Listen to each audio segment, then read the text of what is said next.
Isabel Allende, House of the Spirits, Part 7.5.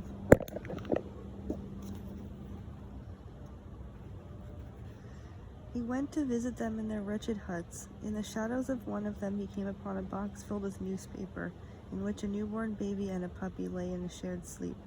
In another he saw an old woman who had been slowly dying for the past 4 years, whose shoulder blades were jutting through the open wounds in her back. In a courtyard moored to a post, he saw a teenage idiot with a rope around his neck, drooling and babbling incoherently as he stood there, naked, with a mule-sized penis that he beat incessantly against the ground.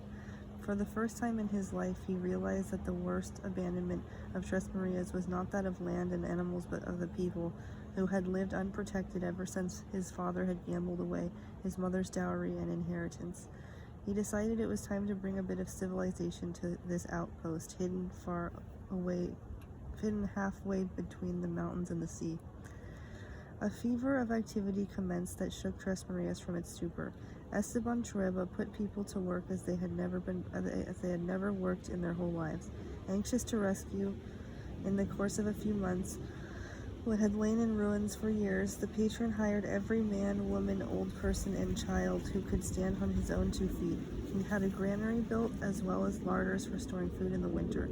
He had horse meat salted and pork smoked, and set the women in for making fruit preserves. He modernized the dairy, which was just an old shed filled with flies and manure, and forced the cows to produce enough milk to meet his needs. He began construction of a 6-room schoolhouse because he aspired to the day when all the children and adults of Tres Marias would know how to read, write, and do simple arithmetic, even though he was not in favor of their acquiring any additional learning, for fear they would fill their minds with ideas unsuited to their station and condition. Nonetheless, he was unable to obtain a teacher willing to work in such a remote area, and faced with the difficulty of luring the children to school with promises of lashings and caramels, when he tried to teach them to read himself, he finally gave up his dream and relegated the school to other uses. His sister Ferrula sent him all the books he asked for from the city. They were practical texts from which he learned to give injections by pricking himself in the leg, and to build a crystal radio set. He spent his first profits on rough cloth, a sewing machine, and a box of homeopathic pills with an instruction booklet, an encyclopedia, and a shipment of readers, notebooks, and pencils. He cherished the idea of setting up a dining hall where every child would receive 1 full-course meal a day, so that they would grow up strong and healthy and be able to start work at a tender age.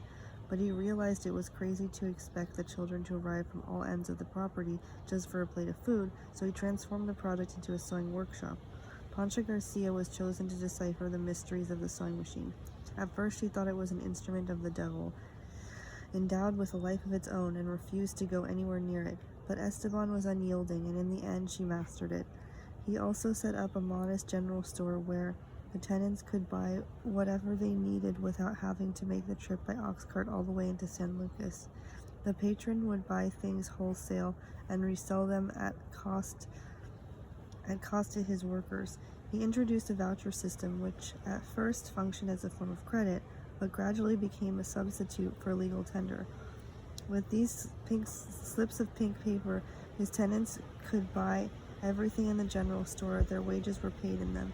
In addition to the famous slips of paper, each worker also had the right to a small plot of land that he could cultivate in his free time, as well as 6 hens a year per family, a measure of seed, a share of the harvest to meet his family's needs, bread and milk for every day, and a bonus of 50 pesos that was distributed among the men at Christmas and on Independence Day. Even though they worked as equals with the men, the women did not receive this sum because, except for widows, they were not considered heads of family. Laundry soap, knitting wool, and a special syrup to strengthen the lungs were distributed free, for Trueba did not want anyone dirty, cold, or sick living on his land. One day he read in the encyclopedia about the advantages of a balanced diet, and so began his mania for vitamins, which was to last for the rest of his life. He had a tantrum whenever he saw any of the peasants giving their children only bread and feeding milk and eggs to the pigs. He began holding required meetings in the schoolhouse to inform them about vitamins and to let them know, in passing, whatever news he managed to pick up on his crystal set. He soon tired of chasing radio waves with his wire and ordered a short-wave radio with 2 enormous batteries. The apparatus enabled him to interpret a few coherent messages in the midst of a deafening roar from across the sea. Thus it was that he learned about the war in Europe and was able to follow the advantages of the troops on a map he hung on the school blackboard, which he marked with pins. The tenants watched him in amazement, without the foggiest idea of why anyone would stick a pin in the color blue one day and move it to the color green the next. They could not imagine the world as the size of a piece of paper spread over a blackboard, in which whole armies were reduced to the head of a pin. In fact, they cared not at all about the war, about scientific inventions, about the advance of industry, the price of gold, or the latest extravaganzas in the world of fashion. These were fairy tales which did nothing to alter the narrowness of their existence. To that undaunted audience, the news on the radio was remote and alien, and the machine lost all its luster for them when it became evident that it was useless when it came to forecasting the weather. The only one who showed the slightest interest in the messages that came through was Pedro Segunda Garcia.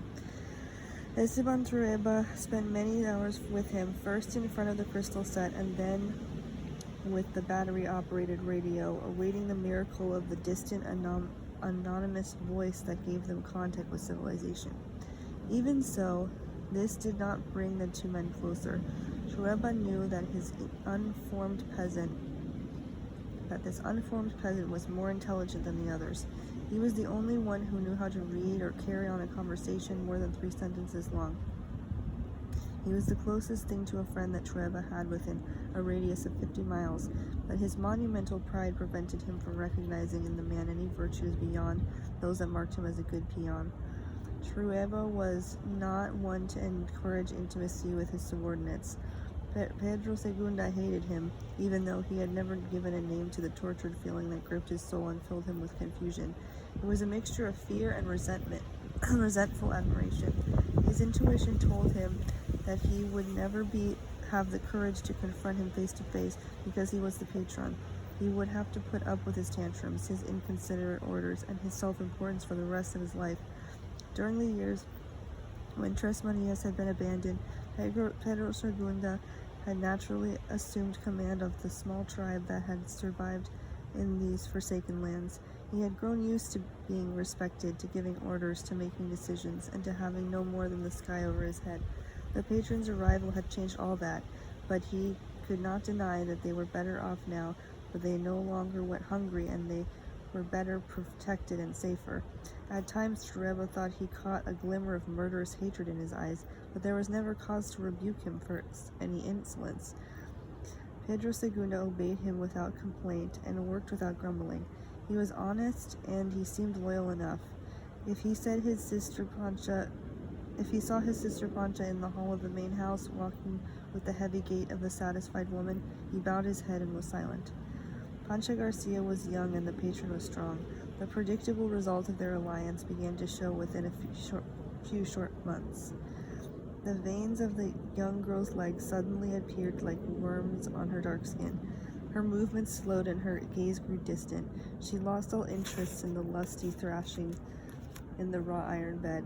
Her waist swelled rapidly, and her breasts dropped with the weight of new life that was growing inside her. Esteban was slow to notice, for he hardly looked at her anymore, his first enthusiasm having waned. He rarely caressed her either. He simply used her as a hygienic method for relieving his tensions of the day and obtaining a good night's sleep. But the moment came when Pancha's pregnancy was obvious even to him. He felt repulsed by her. He began to see her as an enormous container that held a formless, gelatinous mass that he was unable to view as his own child. Pancha left the main house and returned to her parents' hut where no one was asking her questions. She continued to working in the main house, kitchen, kneading dough and sewing on the sewing machine, daily growing more deformed by her maternity. She stopped serving Esteban at the table and avoided running into him, since they were no longer had anything to say to each other. A week after she left his bed, he dreamt again of Rosa and awakened on wet sheets. He looked out at the window and saw a slender girl hanging up the wash on a wire. He could not have been more than she could not have been more than 13 or 14 years old, but she was fully developed. Just then she turned to look at him. She had the expression of a woman. Pedro Garcia saw his patron whistling on his way to the stables, and he shook his head in wonder. In the course of the next 10 years, Esteban Chiripa became the most respected patron in the region. He built brick houses for his workers, hired a teacher for the school, and raised the standard of living of everyone on his lands. Tres Marias was a good business that required no help from the seam of gold. On the contrary, it served as collateral for an extension on his concession to the mine. Chiripa's bad temper became legend and grew so exaggerated that it even made him uncomfortable. He forbade anyone to talk back to him and could tolerate no opposition. He viewed the slightest disagreement as provocation. His concupiscence also intensified. Not a girl passed from puberty to adulthood that he did not subject to the woods, the riverbank, or the raw iron bed. When there were no more available women in Tres Marias, he began to chase after those from the neighboring haciendas, taking them in the wink of an eye everywhere he could find a place in the fields, usually at dusk. He did not bother to hide because he was afraid of no one. On a few occasions, a brother, father, husband, or employer showed up at Tres Marias to call him to account, but faced with his uncontrollable violence, those visits in the name of justice or revenge became less frequent. Word of his cruelty spread throughout the region, provoking jealous admiration among the men of his class. The peasants hid their daughters and clenched their fists helplessly because they could not confront him. Esteban Chiripa was stronger, and he had impunity. Twice the bullet-riddled bodies of peasants from other haciendas were discovered. There was not the shadow of a doubt in anybody's mind that the guilty one was from Tres Marias, but the rural police simply recorded that bit of information in their record book, with the tortured hand of the semi-literate, adding that the victims had been caught committing a theft. The matter never went any further. Chiripa continued polishing his reputation as a rake, sowing the entire region with his bastard offspring, reaping hatred, and storing up sins that barely nicked him, because he had hardened his soul and silenced his conscience with the excuse of progress. In vain, Pedro Segunda Garcia and the old priest from the nuns' hospital tried to suggest to him that it was not little brick houses or pints of milk that made a man a good employer or an honest Christian, but rather giving his workers a decent salary instead of slips of pink paper, a workload that did not grind their bones to dust, and a little respect and dignity. Chiripa would not listen to this sort of thing. It smacked, he said, of communism. They're degenerate ideas, he muttered, Bolshevik ideas, designed to turn the tenants against me. What they don't realize is that these poor people are completely ignorant and uneducated.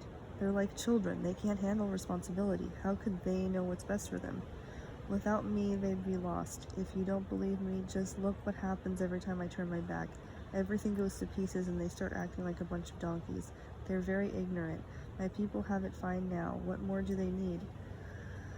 They have everything they want. If they complain, it's out of sheer ingratitude. They have brick houses. I blow their kids' noses and cure their parasites, give them vaccinations and teach them how to read. Is there any other hacienda for miles around that has its own school? No. Whenever I can, I bring a priest in to say mass for them. So I don't see why the priest comes to talk to me about justice. He has no business butting in on matters he doesn't know anything about, and that's outside of his duties. I'd like to see him try to run this property. I wonder if he'd be so high-minded then. You'd have to use a strong hand on these poor devils. That's the only language they understand. The minute you get soft, they lose all their respect. I'm not denying that I've often been severe, but I've always been fair. I've had to teach them everything, even now, how to eat. Because if it were up to them, all they'd eat is bread. If I don't keep an eye on them, they start giving their milk and eggs to the pigs. They don't even know how to clean their asses, and they want the right to vote. How are they supposed to know about politics when they don't even know where to live? They're capable of voting for the communists, just like the miners in the north, who might push the whole country over the brink with their strikes, and now of all times when the price of copper is at its peak. What I would do up there is send in the troops and let some bullets fly to teach them once and for all. Unfortunately, the only thing that really works in these countries is the stick. This isn't Europe. What you need here is a strong government with a strong man. If it would be lovely if we were all created equal, but the fact is we're not. It couldn't be more obvious. The only one who knows how to work around here is me, and I defy you to prove otherwise. I'm the first one up and the last one to bed in this godforsaken place. If it was up to me, I'd send it all packing and go live like a prince in the capital, but I have to stay here because if I were to leave for so much as 1 week, it would all collapse, and these poor creatures would be starving to death again before you know it. Just remember what it was like when I arrived here years ago, a wasteland. It was a ruin filled with rocks and vultures, a no man's land. All the pastures were overgrown. No one had thought of channeling the water. They were satisfied to plant their dirty little lettuce plants in their front yards and let the rest of it go sink into misery. I had to come in order for there to be law and order here and work. How could I be anything but proud? I've worked so well that I've already bought up the 2 neighboring haciendas. This property is now the biggest and richest in the whole area, an example, the envy of everyone around, a model hacienda. And with the new highway going right alongside us, its value has doubled. If I wanted to sell out, I could go to Europe and live off the interest, but I'm not going anywhere. This is where I plan to stay, killing myself. I'm doing it for them. If it weren't for me, they'd be lost. If we go to the heart of the matter, they're useless even for running errands. As I've always said, they're like children. They're not one of them can do what he's supposed to do without me there behind him driving him on. And then they start on me with the story that we're all equal. It's enough to make you die laughing. To his mother and sister, he sent crates of fruit, salted meat, ham, fresh eggs, hens both living and in brine, sacks of flour, rice, and other grains, huge wheels of country cheese, and all the money they might need, because he had plenty. Tres Marias and the mine were both producing as they should for the first time since God put them on the planet, as he liked to tell everyone who would listen. He sent Donna Esther and Ferrula all sorts of things they had never hoped for in this life, but in those years he never found the time to visit them, nor even if he was passing through on one of his trips to the north. He was so busy in the fields with the new land he had bought and the various other businesses on which he had begun to cast his eye that he had no time to waste at the bedside of an invalid. Besides, the mails kept him in touch and the train let him send them anything he felt like sending. He had no need to see them.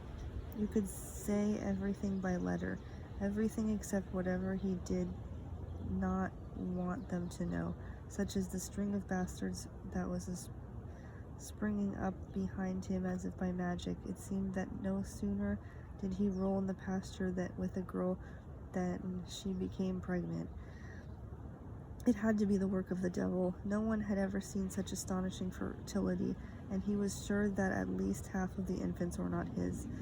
That was why he decided that, aside from Pancha Garcia's son, who was called Esteban like himself, and whose mother was definitely a virgin when he had possessed her, the rest of them might not be his. It was always better to think that they were not. Whenever a woman showed up at his door with a newborn baby in his arms asking for his surname or some other form of assistance, he would send her on her way with a few banknotes pressed into her hand and the warning that if she ever bothered him again, he would send her flying with his whip, so that she would be cured of any wish to wiggle her tail at the first man she saw and then come accusing him. This was why he never knew the exact number of his children, and the fact of the matter was that he was not interested. He figured that when he was ready to have children, he would find a woman of his own class with the blessings of the church, because the only ones who really counted were the ones who bore their father's surname. The others might just as well not have been born. and he would have none of the monstrous talk about everyone being born with the same rights and inheriting equality, because if that happened, everybody would go to hell and civilization would be thrown back to the Stone Age. He remembered Nevia, Rose's mother, who, after her husband had retired from politics, terrified by the poisoned brandy, had begun her own political campaign. She would chain herself with other ladies to the gates of Congress and the Supreme Court, setting off a degrading spectacle that made all the husbands look ridiculous. He knew that Nevea went out at night to hang suffragette posters on walls across the city, and that she was capable of walking through the heart of the city in the plain light of day with a broom in her hand and a tri-cornered hat on her head, calling for women to have equal rights with men, to be allowed to vote and attend university, and for all children, even bastards, to be granted the full protection of the law. That woman is sick in the head, Torella would proclaim. It would go against nature. If women don't know that 2 and 2 are 4, how are they going to be able to handle a scalpel? Their duty is motherhood in the home. At the rate they're going, the next thing you know, they'll be asking to be deputies, judges, even president of the republic. And in the meantime, they're sowing confusion and disorder that would lead to disaster.